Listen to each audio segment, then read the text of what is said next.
everyone, Saki here and welcome back to my channel. Welcome to another video. Today I thought it would be fun to talk to you guys a little bit more about my luxury collection. If you watched my video last week, you'll know that it was all about the top 5 handbags that I think I'm going to keep in my collection forever. However, I thought it would be fun to do kind of the flip side of that and share with you guys the worst 5 items that I own, that I still own, that I haven't sold for one reason or another, which I will mention in this video as well. But yeah, while it is fun to talk about the positive things in one's collection, I think it's also really important to share with you guys the negative stuff as well, because it will actually help in the decision-making process if you are thinking of buying any of these items. So if you're interested to see the worst items in my collection, please continue to watch, and please give this video a thumbs up if you liked it, and subscribe to my channel if you're new, because I make luxury videos every single week, and if you like my style and my aesthetic and any of the things I'm talking about, I really think you'll like it here. So yeah, just please hit the little subscribe button down below. Alright, let's get started. So the first couple of items that I want to talk to you guys about is actually shoes. So if you watch my channel, you'll know that I'm not really a huge luxury shoe person, especially when it comes to heels and these types of things, because I do just work a lot. I'm on my feet all day at work. I literally stand and walk almost 12 hours a day, so I really don't see the point of investing in designer shoes when I can practically never wear them. However, I do have a couple that I use a lot. These are not one of them. These are the only pair of Christian Louboutins that I have. These are actually the, oh gosh, I already forgot the name of them. What are these called? So they're called the Christian Louboutin Décolleté. Décolleté. They are the 85mm heel, so it is like kind of the shorter heel. I bought these because, well, I just really wanted a pair of red bottom shoes. I thought it was like one of these shoes that you just had to have in your collection if you are a luxury lover. I mean, if you know anything about Christian Louboutin shoes, you'll know that they are notoriously known for being very uncomfortable, so I don't think that this is the most uncomfortable pair there is, but I will say that I can't walk for more than, I don't know, maybe 30 minutes in these without dying. I've only ever worn them for like photo shoots and stuff, so I haven't even ever worn them to a party or anything, nor will I want to, because I'm just afraid that these will start to hurt. Now, I haven't tried like any methods to try and like lessen the pain. I know if you like put insoles in it or something, or maybe even if I wore socks it might help, but they just hurt my feet really, really bad in the toe box area. Because I do walk a lot every day, I kind of have like calluses on my foot, so in recent years I've been unable to wear anything that's super narrow in the foot, and I just find that this is just a little bit too tight for me. It's also in the patent leather, which I hear is the most unforgiving of all the shoe leathers out there, so that was my mistake. I should have gone for a softer leather, but this is definitely the least worn item in my collection for that reason. Like I said, I don't think this is the most uncomfortable pair of Louboutin shoes if you are looking at them. I actually feel that they are super comfortable when you first put them on. I know that's probably not helpful, but alas, if I wear them for a while and I do walk around in them, I just find them so uncomfortable. So I haven't given up on these yet, because I do love the way that they look. I love how simple and sophisticated they look, and of course I do love the red bottom soles. So I'm hanging on to them for now, and I think I'm going to try a couple of tricks as soon as I find time for it. But right now, this is probably the least worn thing in my collection. Alright, like I said, we're going to be talking about shoes for a little bit longer, because the next item that I have to talk about is actually my Valentino rock stud sneakers. Now, because they're sneakers, you'd think, what is wrong with them? Like, aren't they comfortable? No, they're not comfortable. I don't understand like how sneakers can go so wrong. Like, I pretty much live in sneakers, and I can't wear these. So the number one problem that I have with them is actually the back here. It doesn't even matter like how thick my socks are that I'm wearing that day. This part is just so hard in the back that it literally just destroys my feet. Like, every time I wear them I get blisters, and it's so upsetting, because you think that they'd be super comfortable because they're sneakers. They're just totally not. It's just, I think the leather is too hard right here, and because of the way it rubs on my ankle, I guess, it just always creates a blister, and I don't know like what solution there is for it. I bought these because I just love the way that they look. I mean, I think the pink stripe is so cool, and white sneakers are literally my jam. They're like my number one thing that I like to wear, so I literally thought these would be perfect for me, but I'm just so upset that I haven't been able to wear them like I want to. If you guys have any suggestions for me on how I can make like maybe the back softer or prevent myself from getting blisters right here, please let me know, because I love everything about this shoe. I think that the little rock stud details are super cool in the back, and like I said, I just love the way that this like stripe looks, so I'm really upset that I can't wear these more often. And this is kind of like like the other shoe where when I first put it on, it doesn't really hurt. It's just when I start walking around for a while. I've even done a couple of like photo shoots in these, and every time I wear them outside, I'm like, oh, actually these aren't bad. And then as I'm walking back home, I always notice that they start to hurt. I'm like, oh, that's why I don't wear those anymore. And honestly, it sucks because I love Valentino sneakers so much. They actually came out with another pair kind of similar to this, which I really wanted to buy, but I'm like, no.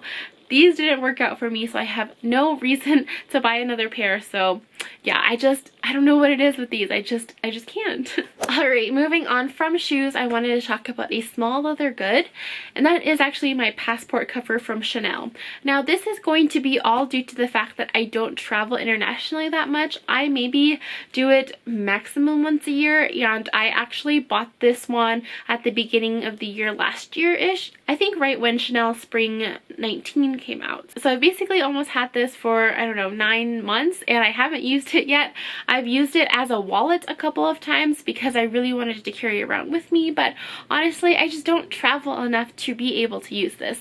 Another thing that I think is annoying is that when you do go to travel, you always have to take your passport out of the cover. Although I like the look of passport covers, I just don't see them being super functional, and I paid a lot of money for this, so I'm kind of upset that I did it. I honestly bought this because I didn't think that I was going to buy anything else from the Chanel 2019 Spring Summer collection, which, as you know, I did buy my jumbo and also a small classic flap, so that was kind of a mistake on my part, but I still do really like the look of this. I do put it on my shelf when I'm not using it, and it looks really nice, but really, like a $500 decoration, I don't think that's necessarily worth it. So unless you travel a lot, I don't think that stuff like this is very practical, especially for the amount of money it is. And if you are looking for a passport holder, there are so many other affordable ones that aren't this expensive. So I just think that this is kind of unnecessary and bougie, and I know I still have it myself, but I just don't think that it's really worth it.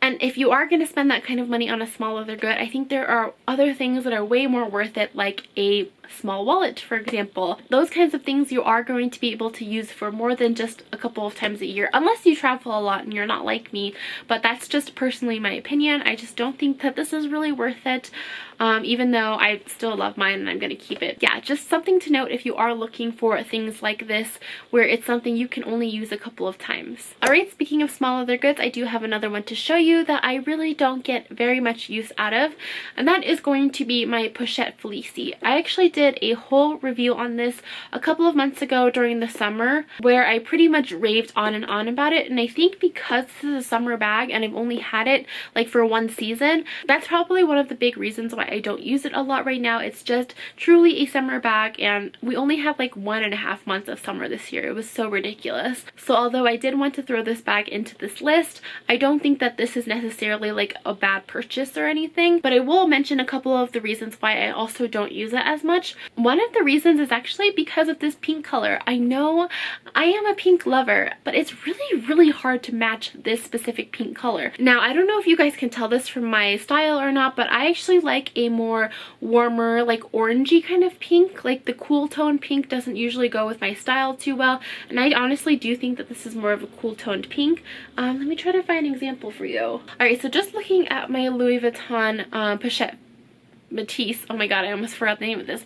Can you see that how this one is like a warmer tone and this one is like a cooler and more like purpley tone? So because of that, I just find that I can't really match this with anything. And honestly, the only colors that I wear are pink and white, and if I try to wear white, then it clashes with like this demi-azur part. So I'm like, what do I even wear with this? So in the summer, I feel like I've gotten away with it by wearing it with like, you know, denim shorts or something like that, but I don't really wear too much of any other color during the winter. So I find that this is a strictly summer bag for me when I do get to wear more other colors like blue and, well, just blue, I guess. I also wanted to mention that it does come with these two inserts.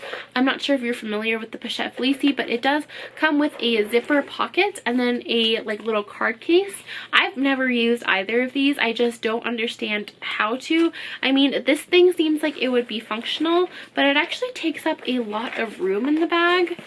I don't know if you can see. So once you fill it up with credit cards, it does get a little bit bulky, and I don't understand this really. I have another card case from Gucci that's just like the standard card case that's like this small that can literally fit in everything, and I just feel like this is an awkward shape for a card case because a card case is supposed to be small, yet this is so big. So I've never used this. And then same with this, I actually don't understand what this is supposed to be used for at all, because it's got like a flat bottom too, so if you try to put like bulkier items in here, it just bulges out too much. And I guess if you like kept coins on you or something, this might be handy, but the inside is just so light that I wouldn't feel comfortable putting like dirty coins in here. So yeah, I'm not really sure what people use these for. So just on these two little pouches alone, I've never used them. So it's definitely the least used part of this whole thing. So yeah, I guess I'll have to see next year whether I still use it during the summer or not, but so far this is definitely one of my least used purchases. Alright, next I wanted to talk to you guys about this handbag, and that is this Chanel bowling bag vintage from 2004 right here. So I did a whole video not too long ago all about all of the vintage pieces in my collection, and this was featured on it. I talked about how I use this bag for overnight trips sometimes, and that's actually only happened once. I don't take too many trips anymore, and I don't have very many sleepovers anymore, so that hasn't really happened too often. So I feel like if I did do those really short trips more often, I would get to use this, but sadly I just don't have time, and I think that this is a little bit too big to be like an everyday handbag just because of the style and the shape of this bag. I do think it's more of like a travel piece, but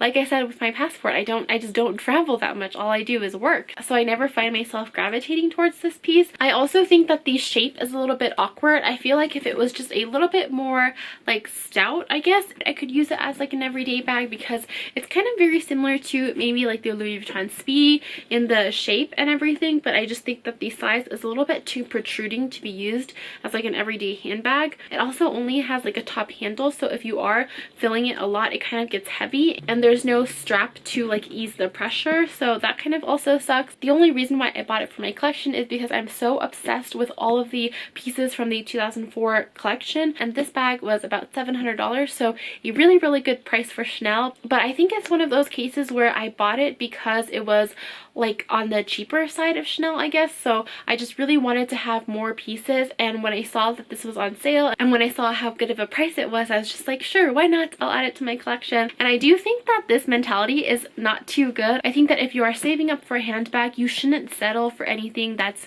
you know, just cheaper just to add something to your collection. I really do think that it's worth it to just save your money and really go for the thing that is going to make you more happy and the thing that you really want, because in the end, if I had saved that $700, I could have put it towards, you know, a $1,500 handbag or whatever that I wanted more, and it would have been a little bit more worth it than just having something in my collection that I don't use. Like I said, if I get to the point to where I just never use it and I don't want it in my collection, I can probably still sell it, but I'm still holding on to it because I just do love this collection so much, and I do love the color of this bag. But yeah, it's just something to think about and something I think that needs to be said, because that temptation is so real when you are looking at something that's maybe a little bit cheaper but maybe you don't like as much. It is really worth it just to save that extra couple of $100 or whatever it is, and save it to put towards something you actually really want. So alright, that was all for my video. I hope that you enjoyed it. I guess I kind of hope by seeing these worst purchases or my least used items that I have, it kind of helps you to make a better decision on whether or not you want to buy items similar to this, or